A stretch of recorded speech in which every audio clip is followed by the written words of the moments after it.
या बातमीपत्राचे प्रायोजक आहेत विल्बर्ट प्रॉपर्टीज, घर प्रत्येकाचं नातं विश्वासाचं।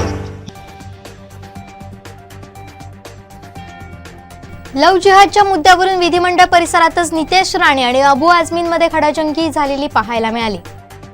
दीपक केसरकर भाजपात या, लवकर या अशी थेट ऑफर राजन तेलींनी दीपक केसरकरांना दिली आहे। जर दीपक केसरकर यांनी मला कामं दिली असतील तर अनारुजुन लोबो यांनी ते जाहीर करावं, ते केल्यास मी राजकारण सोडेन असं खुलं आव्हान पुंडलिक दळवी यांनी दिलंय। नितेश राणेंनी व्यक्त केलेलं मत हे त्यांचं वैयक्तिक मत आहे। मी माझी भूमिका जाहीर केली आहे, ते त्यांचं मत असेल, त्यांची मैत्री असेल, त्याच्याशी माझं देणं घेणं नाही असं मत तेलींनी व्यक्त केलंय। उद्धव ठाकरे मुख्यमंत्री असताना साधी कवडी आणली नाही, फक्त शब्द आणि टीका पाठवली आहे, अशी टीका भाजप प्रदेश सचिव निलेश राणेंनी केली आहे। भाड्याच्या घरात राहणारे तुम्ही फ्लॅट कसा घेतलात हे सांगा, केसरकरांवर आरोप केलात तरी जनता तुमच्या आरोपांना भीक घालणार नाही असं प्रत्युत्तर शिवसेनेचे तालुका प्रमुख नारायण राणे, माजी नगराध्यक्ष अनारुजुन लोबो यांनी रुपेश रावळांना दिलंय। राज्य सरकारी कर्मचाऱ्यांनी जुनी पेन्शन योजना लागू करावी यासाठी मंगळवारपासून पुकारलेल्या बेमुदत संपात सावंतवाडी तालुक्यातील जिल्हा परिषद आरोग्य कर्मचारी देखील सहभागी झाले होते। लाकडी दांड्यानं ठेचून देवगड बापर्डे इथं भारत सकपाळ नामक व्यक्तीनं आईसह सख्या भावाचा खून केलाय। दारूच्या नशेत हा प्रकार घडलाय। तिलारी घाटातील दरीत कोसळून अपघात झालेल्या वाहनांना काढण्यासाठी जात असलेल्या क्रेनलाच या घाटात अपघात झाला। या अपघातात क्रेन अंगावर पडून एकाचा दुर्दैवी मृत्यू झाला तर चालक किरकोळ जखमी झाला।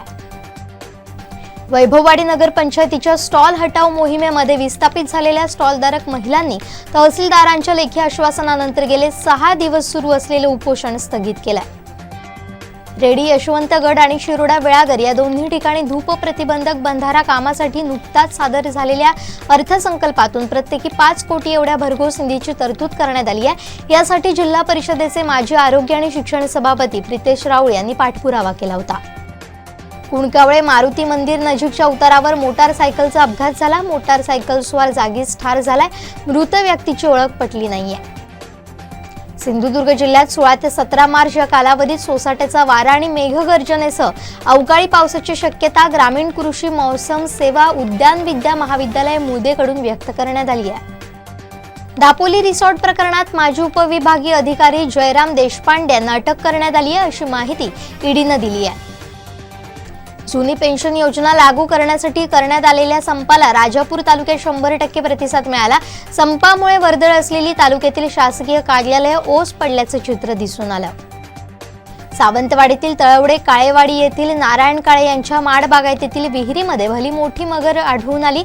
वन विभागाच्या मदतीनं मगरीला सुरक्षितरित्या पकडून नैसर्गिक अधिवासात सोडण्यात आलं। कर्नाटक आणि महाराष्ट्र प्रतिज्ञापत्रानुसार गोव्याकडे जाणारे पाणी अद्याप वळवण्यात आलेलं नाही असं उत्तर जलशक्ती मंत्रालयानं राज्यसभेत दिलंय। पुणे बंगळुरू महामार्गावर अभिनेते सयाजी शिंदे यांच्यावर मधमाशांनी हल्ला केला। झाडांचे पुनर्रोपण करताना ही घटना घडल्याची माहिती समोर येते।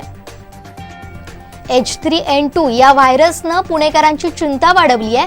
पुण्यात H3N2 चे 22 रुग्ण आढळले तर देशभरात आतापर्यंत 2 जणांचा या व्हायरसमुळे मृत्यू झालाय। भाजपचे 22 सदस्य असल्यानं विधान परिषदेत हक्कभंग समितीच्या अध्यक्षपदी प्रसाद लाड यांची निवड करण्याची मागणी होत होती। त्यानुसार प्रसाद लाड यांची निवड झाली आहे। महाराष्ट्र राज्य कुस्तीगीर परिषदेच्या मान्यतेनं आणि सांगली जिल्हा आणि शहर तालीम संघाच्या वतीनं पहिली महिलांची महाराष्ट्र केसरी स्पर्धा आयोजित करण्यात आली आहे। PFI ही 2047 पर्यंत भारताला इस्लामिक राष्ट्र बनवण्याचा कट रचलाय असं PFI सदस्य असणाऱ्या 2 आरोपींविरोधात दाखल दोषारोप पत्रात NIA नं म्हटलंय। देशातील घाऊक किंमत निर्देशांक आधारित महागाईत घट होऊन ती 25 महिन्यांच्या नीचांकी पातळीवर आली आहे। त्यामुळे खाद्यपदार्थांच्या किमतीत घट झाली आहे। त्यामुळे सामान्यांना दिलासा मिळालाय। पाकिस्तानचे माजी पंतप्रधान इम्रान खान यांच्या विरुद्ध इस्लामाबाद सत्र न्यायालयानं आणखीन एक अजामीनपात्र अटक वॉरंट जारी केलंय।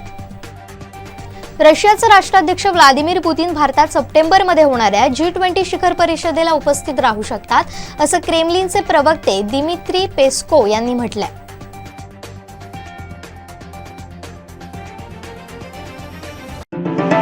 या बातमीपत्राचे प्रायोजक होते विल्बर्ट प्रॉपर्टीज, घर प्रत्येकाचं नातं विश्वासाचं। आमचे दिवसभरातले सर्व अपडेट्स, ताज्या घडामोडी आणि थेट लाईव्ह पाहण्यासाठी सबस्क्राईब करा, लाईक करा कोकणचं नंबर 1 महा चॅनल कोकण 7 लाईव्हचं YouTube चॅनल.